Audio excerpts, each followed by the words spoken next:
இந்த நாளின் காலை வேளையிலே ஆண்டவர் நமக்கு தருகிற வார்த்தை யோசுவா 6வது அதிகாரம் 27வது வசனம். இவ்விதமாய் கர்த்தர் யோசுவாவோடே கூட இருந்தார்.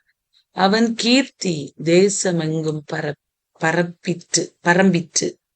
அவன் கீர்த்தி தேசமெங்கும் பரம்பிற்று. அன்பான தேவ பிள்ளைகளே, பாருங்க, அழகான வார்த்தை. கர்த்தர் யோசுவாவோடே கூட இருந்தா அவன் கீர்த்தி தேசமெங்கும் பரம்பிற்று. இதே போல நம்ம யோசேப்பை குறித்து கூட பார்க்கிறோம். கர்த்தர் யோசேப்போடு இருந்தா அவன் காரிய சித்தி உள்ளவனாயிருந்தான், தன்னுடைய காரியங்களில் எல்லாம் ஜெயம் பெறுகிறவனாயிருந்தான் என்று வேதத்துல வாசிக்கிறோம். தானியேலோடு கர்த்தர் இருந்தார் என்று வேதத்துல வாசிக்கிறோம். தாவீதோடு கர்த்தர் இருந்தார் என்று சொல்லி வேதத்துல வாசிக்கிறோம். எந்த மனிதனோடு தேவன் இருக்கிறாரோ அந்த மனிதனுடைய வாழ்வை ஆண்டவர் அபரிவிதமாய் ஆசீர்வதிக்க வல்லவராயிருக்கிறார். அவனுடைய கீர்த்தியை எல்லா ஜனங்களும் கண்டுகொள்ளும்படியாய் ஆண்டவர் செய்ய வல்லவராயிருக்கிறார். பாருங்க, யோசுவா பாருங்க, மோசே இருந்த வரைக்கும் யோசுவாவுடைய பெயர் பெரிதாக சொல்லப்படவில்லை. பாருங்க, மோசேதான் ஆண்டவரோடு இணைந்து வாழ்ந்த ஆண்டவரிடத்திலிருந்து ஒவ்வொரு காரியங்களையும் கேட்டு பெற்றுக்கொண்டு சொல்லுகிற ஒரு மனிதராயிருந்தார். ஆனா மோசேயுடைய காலத்துக்கு பின்பு கர்த்தர் யோசுவாவை எடுத்து பயன்படுத்தினா.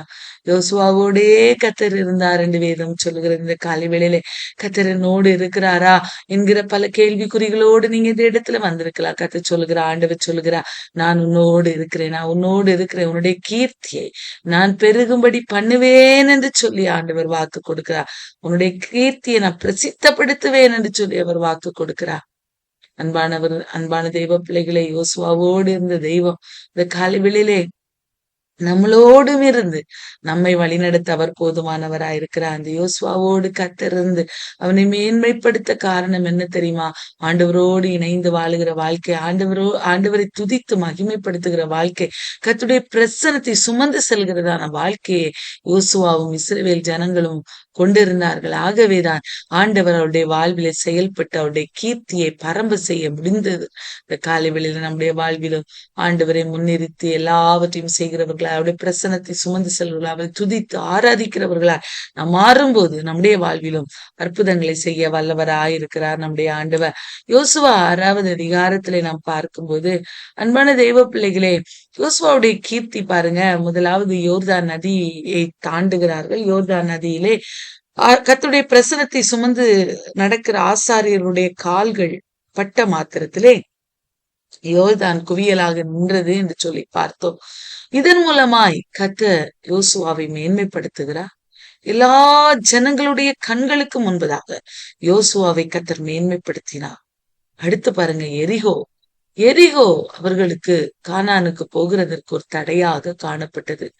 அந்த ஆண்டவர் சொல்லுகிறார் யோசுவாவை பார்த்து, நான் எரிகோவையும் அதன் ராஜாவையும் யுத்த வீரரையும் உன் கையில ஒப்பு கொடுத்தேன் என்று விசுவாசமான ஒரு வார்த்தையை அங்கே சொல்லுகிறதை பார்க்கிறோம். ஆண்டவர் ஒப்பு கொடுத்துட்டேன் யோசுவாவே, நீ பயப்படாதே, இன்னும் நீ தைரியமாய் நீ இந்த எரிகோவை கடந்து செல்ல வேண்டும், உன்னுடைய கீர்த்தியை நான் பரம்ப செய்ய போகிறேன் என்று சொல்லி ஆண்டவர் யோசுவாவோடு சொல்லுகிறார். பாருங்க, அங்கே ஆண்டவர் அந்த எரிகோ கோட்டை ஒரு பெரிய கோட்டையா இருந்து, ஒரு பெரிய கோட்டை, பிரியமானவர்களே, அந்த கோட்டை எப்படி தகர்க்கப்படும் என்று சொல்லி ஒருவேளை எல்லாரும் நினைச்சிருக்கலாம். இந்த எரிகோவின் ராஜா கூட நினைச்சிருக்கலாம், இதெல்லாம் அவங்க தாண்டி வந்துகிட மாட்டாங்க அப்படின்னு நினைச்சிருக்கலாம். கர்த்தருடைய பிரசனத்துக்கு முன்பதாக எவ்வளவு பெரிய விஷயமா இருந்தாலும் எதுவும் நிக்க முடியாது பிரியமானவர்களே. கர்த்தருடைய பிரசனம் மாத்திரம் நம்முடைய வாழ்வில இருக்குமேயானா நமக்கு முன்பதாக எவ்வளவு பெரிய கோட்டை, அது இந்த உலக மனிதருடைய பார்வையில பெரிதான கோட்டையா இருக்கலாம். ஆனால் கர்த்தருடைய பிரசனத்தை சுமந்து அதை நாம் கடக்க முயற்சிக்கும் போது என் ஆண்டவர் நம்மோடு வந்து அந்த நமக்கு முன்பதாக இருக்கிற தடையை உடைத்து போட அவர் வல்லவராய். ஆண்டவர் சொல்லுகிறா யோசுவாவோடு, யோசுவாவே, இந்த எரிகோ பெரிய கோட்டையா இருக்கிறது உண்மைதான், ஆனால் நீங்க ஒண்ணு செய்யணும், நான் சொல்லுகிறபடி நீங்க கரெக்டா செய்யணும். என்ன செய்யணும்னா, 7 ஆசாரியர் பெட்டிக்கு முன்பாக 7 கொம்பு எக்காலங்களை பிடித்து கொண்டு போகணும். பாருங்க, 7 ஆசாரியர்கள் போகணும். யுத் தேசத்தை யுத்த புருஷராகிய நீங்கள் எல்லாரும் என்ன செய்யணும்? அதுக்கு முன்னால சொல்றாரு, யுத்த புருஷராகிய நீங்க எல்லாரும் பட்டணத்தை சூழ்ந்து ஒரு தரம் சுற்றி வருங்க. 6 நாட்களும் ஒரு நேரம் சுற்றி வரணும். நீங்க பெருசா எதுவுமே சத்தம் ஒண்ணுமே போடக்கூடாது, ஆர்ப்பரிக்க கூடாது. ஜஸ்ட் நீங்க சுத்தி வரணும். அந்த எரிகோ கோட்டையை நீங்க பார்க்கணும். அது எவ்வளவு பெருசா இருக்கு, எல்லாம் பார்க்கணும். என் ஆண்டவரால் கூடாத காரியம் ஒன்றுமில்லை என்பதை நீங்கள் அறிந்து கொள்ள வேண்டும் என்பதற்காக 6 முறை ஆண்டவர் சுற்ற வைக்கிறார். 6 நாட்களும் ஒரு முறை வைத்து 6 நாட்களும் அவர்கள் சுற்றுகிறார்கள். 7 ஆசாரியர் பெட்டிக்கு முன்பாக 7 கொம்புகளை பிடித்து கொண்டு போக வேண்டுமா. 7ஆம் நாளிலே பட்டணத்தை 7 தரம் சுற்றி வர கடவீர்கள். ஆசாரியர் எக்காலங்களை ஊத வேண்டும் என்று சொல்லி ஆண்டவர் சொல்லுகிறார். அந்த கொம்புகளில் நெடுந்தோணி இடும்போது, நீங்கள் எக்கால சத்தத்தை கேட்கும் போது, ஜனங்கள் எல்லாரும் மகா ஆரவாரத்தோட ஆர்ப்பரிக்க கடவர்கள். அப்பொழுது பட்டணத்தின் அலங்கம் இடிந்து விழும் என்று சொல்லி ஆண்டவர் அங்கு வாக்கு கொடுத்தார். பிரியமானவர்களே, அங்கே பாருங்க, ஆசாரியர்கள் எல்லாரையும் அழைத்து உடன்படிக்கை பெட்டி, கர்த்தருடைய பிரசனத்துக்கு அடையாளமாயிருக்கிற உடன்படிக்கை பெட்டியை எடுத்துக்கொண்டு போக சொல்லுகிறார். 7 எக்காலங்களை பிடித்துக்கொண்டு, அதை எக்காலங்களின் வழியாய் தொனிக்கிற சத்தங்களை உடைய எக்காலங்களை பிடித்துக்கொண்டு கர்த்தருடைய பெட்டிக்கு முன்பதாக போகும்படியாய் கட்டளை இடுகிறார். பாருங்க, பட்டணத்தை சுற்றி நடந்து போங்கள். 6 நாட்கள் ஒரு முறை நீங்கள் நடக்க வேண்டும் என்று சொல்லி ஆண்டவர் எல்லாரையும் நடக்க வைக்கிறார். யோசுவா கர்த்தருடைய வார்த்தையின்படி நடக்க வைக்கிறார். 7வது நாளிலே பாருங்க, பட்டணத்தை அவர்கள் 7 முறை சுற்றினார்கள் என்று வேதம் சொல்லுகிறது. பிரியமானவர்களே, பாருங்க, 7 தரம் அவர்கள் அதை சுற்றின போது பட்டணம் இடிந்து விழுந்தது. தொனிக்கும் 7 எக்காலங்களை பிடிக்கிற ஆசாரியர்கள் எக்கால சத்தத்தை தொனிக்கிற போது ஜனங்கள் எல்லாரும் மகா ஆரவாரமாய் ஆர்ப்பரித்தார்கள். அவர்கள் ஆர்ப்பரிக்கும் போது நடந்தது என்ன தெரியுமா?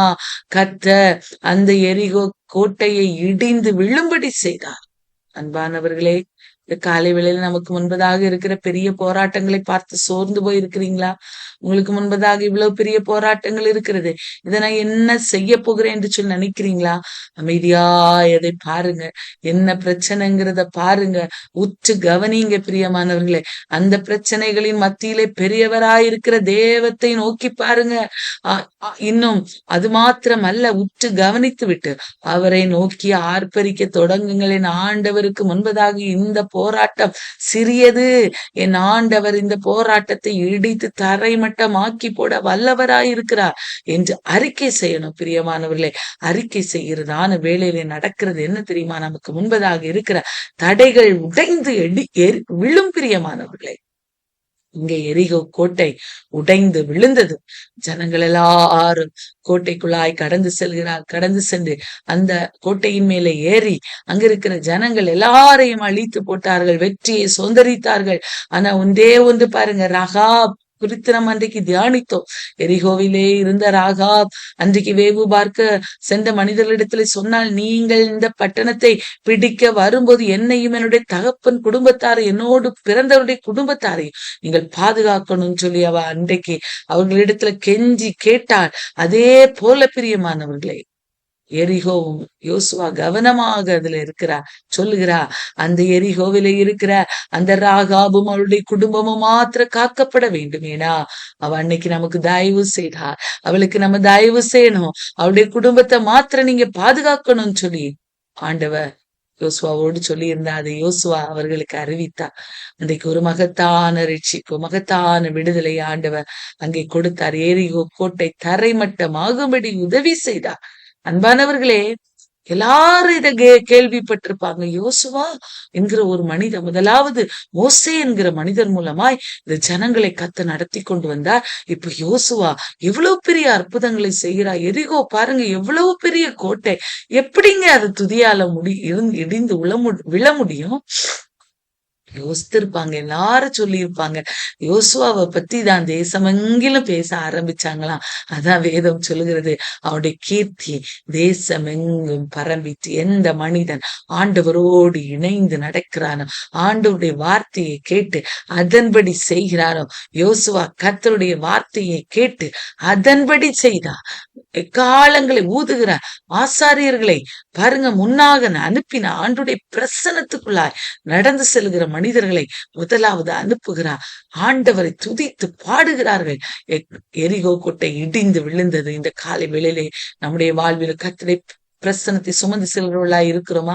உலக ஓட்டத்திலே அடுத்ததாக ஆண்டவரை துதித்து எல்லா சூழ்நிலைமையிலும் பிரச்சனைகளை பார்த்து, அதே இது என்னுடைய வாழ்வில பெரிது என்று எண்ணாதபடிக்கு இந்த பிரச்சனை காட்டிலும் பெரியவராகிய என் கர்த்தர் இருக்கிறார். அவர் இந்த பிரச்சனையை நான் கடந்து செல்லும்படி எனக்கு உதவி செய்வார் என்று சொல்லி அந்த பிரச்சனையை காட்டிலும் பெரியவராகிய கர்த்தரை மகிமைப்படுத்துறவர்களாய் இருக்கிறோமா என்பதை இந்த காலை வேளையில் சிந்தித்து பார்த்து, ஒருவேளை பிரச்சனைகள் உங்களை மேற்கொள்ளுமே, ஆனால் இந்த காலை வேளையில் எரிகோ நமக்கு முன்பதாக கடந்து வரணும். எவ்வளவு பெரிய எரிகோவை என் ஆண்டவரால் இடித்து தரைமட்டமாக்க முடியுமே, ஆனா நமக்கு முன்பதாக இருக்கிற பிரச்சனைகள் அவருக்கு எம்மாத்திரம் பிரியமானவர். பெரிய பர்வதமே நீ எம்மாத்திரம் தேவனாகிய கர்த்தருக்கு முன்பதாக நீ சமபூமி ஆவாய் என்று சொல்லி நாம் அறிக்கை செய்வோம். ஆண்டவர் நிச்சயமாய் பெரிய காரியங்களை, பெரிய கிருபைகளை நமக்கு தந்து, எப்படி கர்த்தர் யோசுவாவோடு இருந்து அவருடைய கீர்த்தியை பரம்ப செய்தாரோ, நாமும் ஆண்டுடைய பிரசனத்தை சுமந்து இந்த உலகத்துக்குள்ளாய் நடக்கும்போது, அவரை துதித்து ஆராதித்து நடக்கும்போது நம்முடைய கீர்த்தியையும் எல்லா இடங்களிலும் பரம்பும்படி செய்வார். நிச்சயமாய் செய்வார். வார்த்தை இந்த நாளிலே தியானிப்போம். பெரிய காரியங்களை ஆண்டவர் நம்முடைய வாழ்விலை செய்வார்.